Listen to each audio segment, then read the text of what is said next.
Hey everyone, welcome to DeFi Digs. Today we're going to take a look at Platypus Finance, which is a stableswap DEX, sort of like Curve, that is built on top of Avalanche. It launched in January of this year. I think it technically launched a little bit earlier, but it had a super low cap limit on the protocol that they removed in January and kind of opened it up to the public. It's a great place to swap in and out of stables with super low slippage, as well as deposit your stables to earn a high yield on them. I'm going to walk you through the platform, talk about each of the sections, kind of what's going on the pool section, how their staking mechanism works, and then we'll cover off on the tokenomics of the project towards the end. I'll also give you guys a preview of kind of the next video on Platypus that I'll be doing hopefully within the next week or two. If you guys find the video helpful, please give it a thumbs up or consider subscribing. Really helps the channel out. And finally, as always, nothing in this video is financial advice. I'm not a financial advisor. Make sure to do your own research. So as I mentioned, Platypus stable swap protocol, great place to swap in and out of stables with super low slippage. They have this main pool right here that consists of these 5 assets, and then they also have these alternate pools that are isolated away.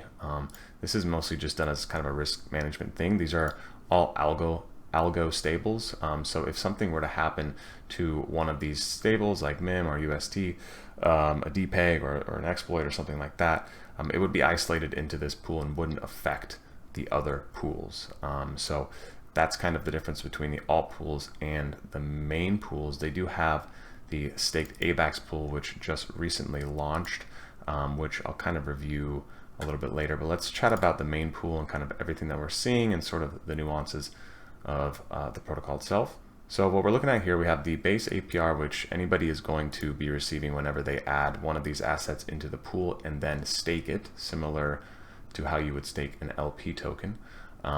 We have the median boosted APR, which is the average APR of those who have PTP staked and are holding vePTP. Cover off on that later. And then your total APR based on the amount of vePTP that you have. As you can see, I kind of have a few hundred just scattered across each of these, or 4 out of these 5 pools, just to kind of see how they differ. You have the total deposits for each of the assets, the total volume for each of the assets, and then your deposit as well. The coverage ratio is kind of the main thing to keep an eye on here. This is what determines the slippage when you're swapping in between these assets, and then also the amount of yield that you're going to be generating. So the coverage ratio is a ratio of assets to liability. So whenever somebody deposits an asset, it also becomes a liability into the pool. So if somebody deposits 1,000 USDT, there is 1,000 USDT in here, and the coverage ratio would start at 100% as long as nobody moves in and out of those assets. If somebody swaps from, say, USDC into the USDT pool, then that coverage ratio would actually go down because they're pulling assets out of that pool. So whenever the coverage ratio is below 100%, it means that there are less assets than liabilities, and whenever it is over, it means there's more assets than liabilities. So in order to kind of encourage a coverage ratio as close to 100% as possible, there are certain mechanisms put in place that kind of incentivize different behaviors to bring that back to 100%. And the first one I want to look at is just actual swaps. So when you're swapping from a undercovered to an overcovered, that's going to change the coverage ratio. So you're going to be sort of compensated or penalized based on the differences between those two coverage ratios. So let's take kind of the most extreme examples and try to find a pool that is mostly undercovered. Okay, so we'll do the MIM pool, which has 68% coverage ratio on USDC, 126% on MIM. So when we swap between these two assets, we can kind of see the difference if we just put in 10K and we go from USDC to MIM, the price impact is less than 0.01%. The minimum received is 9,976, so about $24, and then a $3 fee. If we switch this,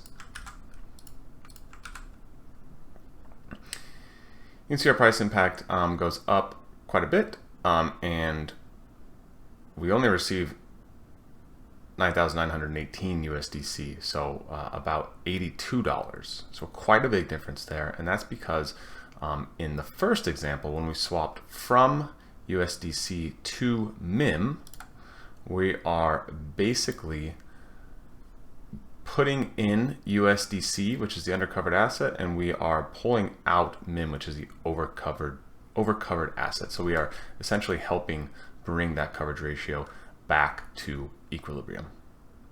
Another way that they sort of encourage returning to that equilibrium is in the fee structure. So on the withdrawal fees, if you had assets deposited into one of those pools, and the coverage ratio is over 100%, there's no withdrawal fee. If it's undercovered and under 100%, then you have this sort of tiered structure where you do have small fees. And then on the flip side, depositing into an overcovered pool actually has a fee as well, but if you deposit into an undercovered pool, you do not have any fees at all. So that's another way that they kind of encourage that balance. And then on all trades, there is a very small 0.01% fee that goes towards the protocol. So that's sort of how the fee structure and slippage breaks down. Let's talk about how to kind of go about depositing and withdrawing. So it's pretty similar to becoming an LP in your usual DEX, although instead of supplying assets on a 50-50 basis and then receiving LP tokens, you just deposit one asset. So if I wanted to deposit USDTE, then I would just come here, I would hit deposit, put in however much I would like to deposit, send that through. Everything is usual with that process, and then you're going to hit the stake tab or the stake button. It's going to drop this down, and then you're going to want to make sure to stake all of your assets just like you're staking an LP token. So same process, deposit and then stake, and then you'll be receiving the yield, which is paid out in PTP tokens. So pretty straightforward there. If you wanted to withdraw, you would need to unstake first. If I hit withdraw, it's going to tell me to unstake. So I would go to unstake, unstake all. The transaction is going to pop up on the right-hand side.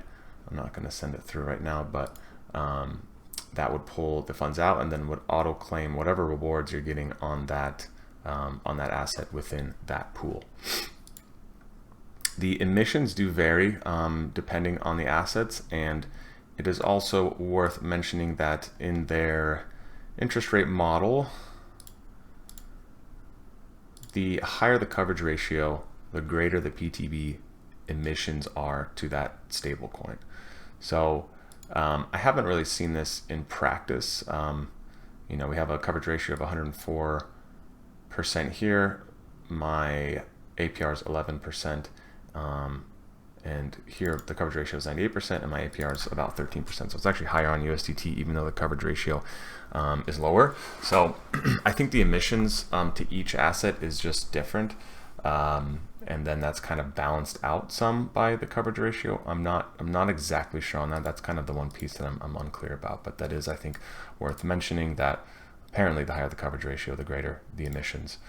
They also have, a standard AVAX PTP liquidity pool that you can deposit into on Trader Joe or Pangolin. APR is 108% on Trader Joe, 48% on Pangolin. And then in the alt pools, they recently added the staked AVAX pool, which is pretty cool. So you can stake your AVAX to get S AVAX. You can then come into Platypus and deposit your staked AVAX, which is already earning the staking yield. and you'll be receiving additional yield on top of your staking yield. So kind of cool. You can then kind of take that a step further and, deposit that into a yield aggregator like YieldYak or Beefy, and just kind of automatically compound onto staked AVAX. So that's cool. I do think they have plans to also release other stable pairs, probably like, WrapBTC, RenBTC type stuff. So I'm sure that's coming down the line. That pretty much covers everything on the pool section. So let's chat about the staking mechanism, which is their vePTP. The staking mechanism on Platypus is a little bit different than some of the other VE models that we've seen. You basically stake your PTP however much you want, and once your PTP staked, you start earning vePTP. The rate at which you earn is this number right here, that many vePTP per second, and then this rate is how many you're earning based on the amount of PTP that you have staked. So this will continue to accrue. You need to claim the vePTP, and that goes into your balance right here. This figure right here is what impacts your pool yield. So if I were to claim this 105 vePTP, my pool yield would jump very slightly. I'll actually go ahead and do it right now. So this is at 9.17.7. Let's see what happens when I claim this. So transaction goes through, and then, yeah, pool figures jumped up very, very slightly. That was obviously a tiny amount of vePTP, so not going to make a huge impact, but you can see it does affect the yield that you are earning. Now, the nuances to the actual staking kind of mechanism. When you have vePTP, you can stake more PTP to increase the rate at which you earn VE. However, if you unstake, then you'll lose all of your vePTP. I believe if you unstake anything, you'll lose all of your vePTP. So it really incentivizes you to kind of stay staked if you want to maintain that boosted yield. There's also a max vePTP that you can earn, which is 100 times the amount of PTP that you have staked. I don't believe that you can swap vePTP anywhere at this point. So, if you want that yield, you kind of need to stay in. You can swap in and out of pools as much as you want, and that doesn't affect anything here. But if you do unstake any PTP, you will lose your vePTP, and you'll have to kind of start over, so to speak. So I think it's pretty cool. It's I have just a tiny amount in here, but I've kept my stuff staked so far. The APRs are pretty decent considering how little the amount of PTP that I have staked. I mean, this is like, at this point it's like $100 or $200. And I'm getting around probably on average 10-11%, which is pretty decent. Also, the more you add into a pool, the less your yield is. So they do have a calculator right here that is super helpful.